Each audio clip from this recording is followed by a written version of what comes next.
அரியலூரில் VHN முடித்த அங்கன்வாடி பணியாளர்களுக்கு உடனடியாக பணியாணை வழங்க வலியுறுத்தி ஆர்ப்பாட்டம் நடைபெற்றது. அரியலூர் பேருந்து நிலையம் அருகே தமிழ்நாடு அங்கன்வாடி ஊழியர் சங்கம் சார்பில் கருப்பு உடை அணிந்து பல்வேறு கோரிக்கைகளை வலியுறுத்தி ஆர்ப்பாட்டம் நடத்தினர். ஆர்ப்பாட்டத்தில் VHN முடித்த அங்கன்வாடி பணியாளர்களுக்கு உடனடியாக பணியாணை வழங்க வேண்டும் என்றும், அங்கன்வாடி திட்டத்தை தனியார் மயமாக்கும் சட்டத்தை வாபஸ் வாங்க வேண்டும் என்றும் உள்ளிட்ட பல்வேறு கோரிக்கைகளை வலியுறுத்தி ஆர்ப்பாட்டத்தில் ஈடுபட்டனர். ஆர்ப்பாட்டத்தில் ஏராளமான தமிழ்நாடு அங்கன்வாடி ஊழியர்கள் மற்றும் உதவியாளர்கள் கலந்து கொண்டனர்.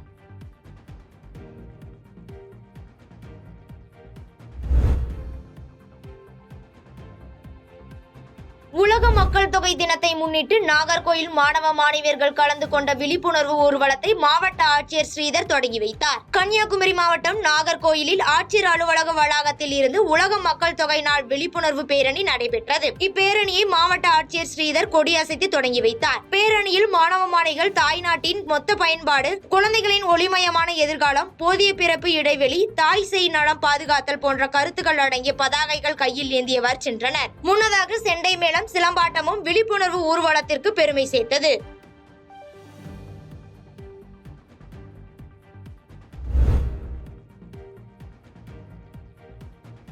அம்பாசமுத்திரம் அருகே கூடுதலாக பேருந்துகளை இயக்க கோரி ஊர் பொதுமக்கள் திடீரென சாலை மறியலில் ஈடுபட்டனர். நெல்லை மாவட்டம் அம்பாசமுத்திரம் அருகே உள்ள தெற்கு பாப்பான்குளம் பகுதியில் அரசு பேருந்து கூடுதலாக இயக்க வேண்டும் என்று அப்பகுதி பொதுமக்கள் திடீர் சாலை மறியல் போராட்டத்தில் ஈடுபட்டனர். தெற்கு பாப்பான்குளம், அயன் சிங்கம்பட்டி, ஜமீன் சிங்கம்பட்டி, மணிமுத்தாறு போன்ற 5க்கும் மேற்பட்ட கிராம பகுதிகளுக்கு இதுவரை இயங்கி வந்த 7க்கும் மேற்பட்ட பேருந்துகளின் சேவை திடீரென நிறுத்தி வைக்கப்பட்டதால் பள்ளி கல்லூரி செல்லும் மாணவ மாணவியர்கள் சிரமத்திற்கு ஆளாகி வருவதாக குற்றம் சாட்டினர். இதனைத் தொடர்ந்து தகவல் அறிந்து சம்பவ இடத்திற்கு விரைந்து வந்து வருவாய்த்துறையினர் மற்றும் கல்லிடிக்குறிச்சி போலீசார் சாலை மறியலில் ஈடுபட்டவர்களிடம் பேச்சுவார்த்தை நடத்தி கூடுதலாக அரசு பேருந்து இயக்கப்படும் என்றும் உறுதியளித்ததை அடுத்து அவர்கள் கலைந்து சென்றனர்.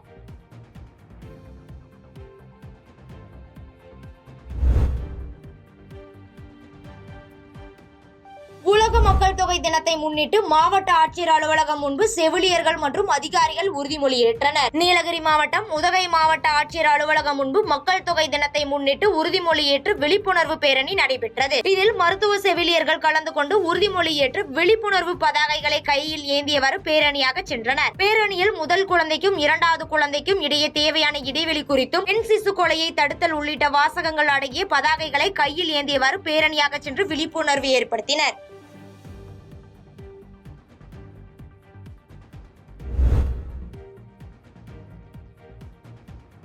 தேனி மாவட்டம் சின்னமனூரில் தடை செய்யப்பட்ட புகையிலை, குட்கா பொருட்களை விற்பனை செய்த கடைகளுக்கு உணவு பாதுகாப்புத்துறை அதிகாரிகள் அபராதம் விதித்து சீல் வைத்தனர். தேனி மாவட்டம் சின்னமனூர் நகர் பகுதியில் அரசு அனுமதியின்றி தடை செய்யப்பட்ட புகையிலை, குட்கா பொருட்களை விற்பனை செய்வதாக மாவட்ட ஆட்சியருக்கு ரகசிய தகவல் கிடைத்தது. இத்தகவலினை தொடர்ந்து தேனி மாவட்ட ஆட்சியர் உத்தரவின் பேரில் நகர் பகுதியில் உள்ள கடைகளில் உணவு கட்டுப்பாட்டுத்துறை அதிகாரிகள் திடீர் ஆய்வு மேற்கொண்டனர். இந்த ஆய்வில் தேனி குமளி தேசிய நெடுஞ்சாலை, மொத்த வீடு பகுதி மற்றும் அரசு மருத்துவமனை பகுதிகளில் உள்ள 4 கடைகளில் அரசு அனுமதியின்றி புகையிலை, குட்கா பொருட்களை விற்பனை செய்வது தெரியவந்தது. இதையடுத்து உணவு பாதுகாப்புத்துறை அதிகாரிகள் கடைகளில் விற்பனை செய்த புகையிலை பொருட்களை பறிமுதல் செய்து விற்பனை செய்த கடைகளுக்கு தலா ரூபாய் 25,000 அபராதம் விதித்து கடைகளுக்கு சீல் வைத்து நடவடிக்கை மேற்கொண்டனர். பாதகம் செய்பவரை கண்டால் நாம் பயங்கொள்ளலாகாது பாப்பா, மோதி மிதித்து விடு பாப்பா, அவர் முகத்தில் உமிழ்ந்து விடு பாப்பா.